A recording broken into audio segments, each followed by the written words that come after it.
You said earlier that there's a left-wing network to attack, to dox, to assault, and make it impossible for ICE officers to do their job.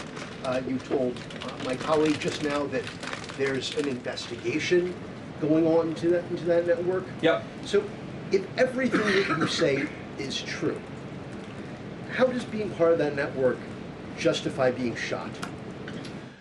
Well, being part of the network doesn't justify being shot, but ramming an ICE officer with your car, that's what justifies being shot. It's not a good thing, by the way, but when you force somebody to engage in self-defense, it's almost a preposterous question. I'm not saying that funding some of this stuff justifies capital punishment. Nobody would suggest that. The reason this woman is dead is because she tried to ram somebody with her car and that guy acted in self-defense.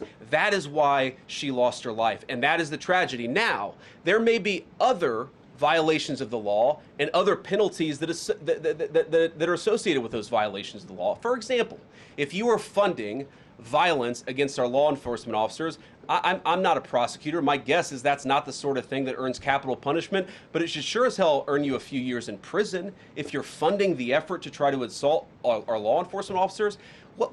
I'm sorry, guys, what's going on here?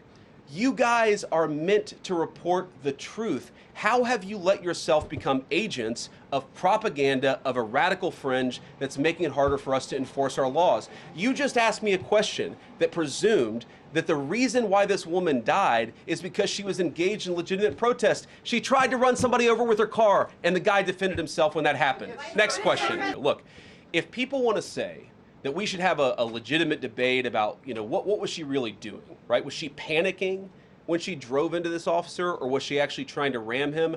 That's a reasonable conversation. What's not reasonable is for so many of you to plaster all over the media that this was an innocent woman and that the ICE agent committed murder, which is what many of you have said explicitly and some of you have said implicitly. That's what I have an objection to. The idea that this was not justified is absurd, and I think everybody knows it in their heart. Yeah.